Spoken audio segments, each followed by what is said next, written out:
most dramatic regime change, perhaps within a generation, unfolded in Syria over the weekend. A war that's been going since 2011 with lots of the world's superpowers involved in different ways. But Bashar al-Assad has fled the country, apparently been welcomed to Russia, of course, one of his allies. Joining us on the program now, John Peachey from the Think Farm. John, kia ora, good morning. Thanks for your time. Yeah, kia ora. Yeah, certainly interesting times, Andrew. No question about that. This is the end of, not only an administration, but a dynastic empire for the al-Assad family. It goes back a couple of generations. Yeah, I mean, these things are fascinating. And of course, generational stuff just applies right throughout the Middle East. I mean, families, kingdoms, emirs, all these kind of guys. And this is kind of the third generation of the al-Assads. And funny enough, the father of Bashar al-Assad, who was the one who sort of took control previously, he was supposed to pass on to his eldest son, but his eldest son was actually killed in a car accident. So Bashar al-Assad was appointed in 2000 when the dad died. But the grandfather was also a tribal leader and a political activist sort of thing. So it's multi-generational, and it's, as I say, very, very common in the Middle East for this to be happening. But I'm always reminded when you talk about these kinds of families, the Old Testament talks about that the son did worse things in the eyes of the father than eyes of God than the father, and this certainly seems to be the case with Assad. Although his dad was modelled pretty nefarious behaviour as well. I mean, this is almost straight out of 2 Kings, and we're talking a very similar piece of geography. Of course, these are biblical lands. Damascus, one of the cities that has fallen recently. There's not many older cities than this one in the world. No, not at all. And it's fascinating. It is one of the oldest cities. And of course, like some of these ancient cities, the centre of culture and of fine arts. I mean, the Bible actually makes reference multiple occasions to the artistry, to the treasures coming out of Damascus. But yeah, very, very old city. And of course, I mean, noted right throughout the biblical text, Damascus. And I mean, if you want to compare some things, 122 kilometres between Nazareth and Damascus, the same distance between Auckland and Hamilton, Auckland. Wow. I mean, you put these things in context, and these are very, very close neighbours who do not like each other. The whole, Lebanon, Israel, Palestine, Syria, it's not like they're huge distances. They are just next door neighbours, very, very close.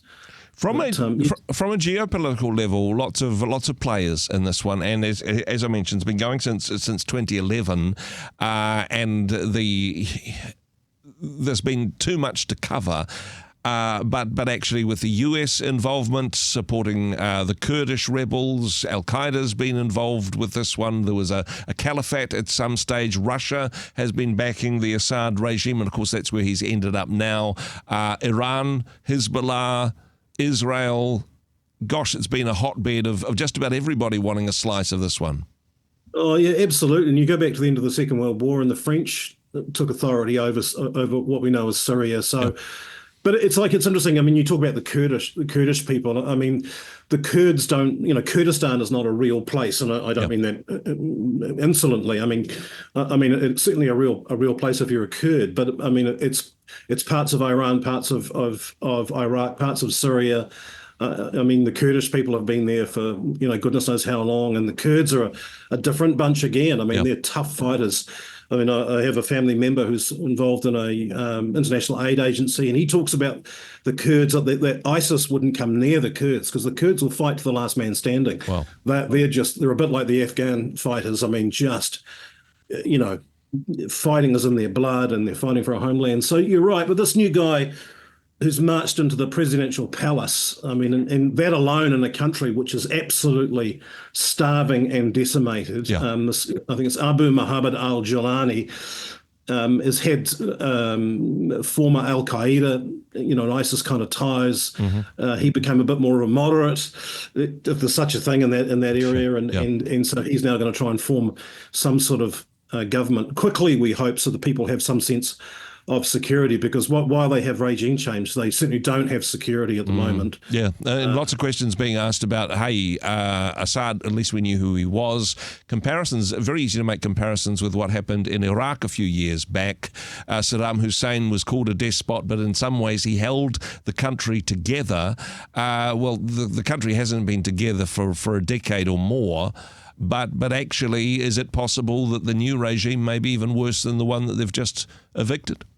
Well, that's always the problem, right? I mean, you might remember we used to talk about Idi Amin, but the guy that took over from Amin was far worse than Amin, and Idi Amin had done some horrific things. So again, it's biblical type language. But yeah, I mean, I don't know what's going to happen. I mean, it's interesting. A few years ago, when I was sitting in your seat, I interviewed two Syrian Christian women who were here, and I actually don't recall why they were here at the time, but I talked about the Assad regime, and they were trumpeting his praises. Wow. And I found that ridiculous, because you might remember that he gassed, I think, 1,000 people that he killed in a village. Some people who are in opposition to him. I mean, he has killed so many people in his time. In fact, I think in 2022, I think it was, the UN came out with some figures around 300,000 people died during the most recent civil war. Nearly 7 million Syrians internally displaced. The best part of 15 million people requiring humanitarian aid. So when you rank someone as a good leader or a bad leader, how the heck do you measure these people? Because but you're right. I mean, sometimes it's literally better the devil you know than the devil you don't. And you think about the Andrew Urquhart family equivalent in Syria, just wanting to put food on the table, go to work, have birthdays, do the normal things, right? That's where the vast majority of the world lives, in that normal space. But this guy, Assad, was brutal. Nasty, brutal guy. I mean, they've now found prisons. They've been letting people out of prison. Children, families have grown up in prisons because a dad or a granddad's been imprisoned. It's unbelievable, really, the way that we treat each other on this earth. Now, for many, the celebrations in Syrian towns and cities today, but there also were in Kabul when Taliban took over Afghanistan again. So celebration in itself doesn't necessarily mean it's going to be great for the country. Having said that, though, of course, neighbouring Lebanon, lots of Syrians have fled to different parts of the world. There's a bit of a diaspora happening, an opportunity and some hope for people to be able to return home, because, one of the things about Syria, there's some very old churches in this part of the world. There's some churches that were founded by Paul in the New Testament. I mean, this is there's some Christian people who perhaps are celebrating, but I wonder what freedom of faith will look like under what is basically an Islamist regime. Yeah, no, that's absolutely right, and human nature doesn't disappear. I mean, the Syrians still hate the Jews. They hate Israel. I mean, they're on that side of the equation, siding with Iran, that Israel has no right to live. So I'm not quite sure. Although, I mentioned Nazareth before. Nazareth is known as kind of like the Arab city of the north in northern Israel. I mean, it's predominantly Arab.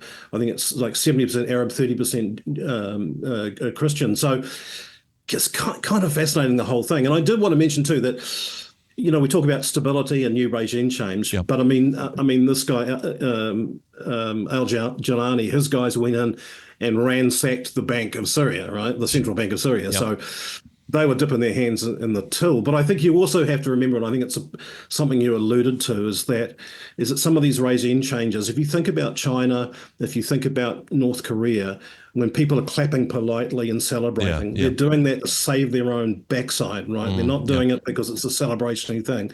They're doing it to be seen to be doing it just so no one bops them off because they're not happy. Yeah. This is the kind of pressure these people live under.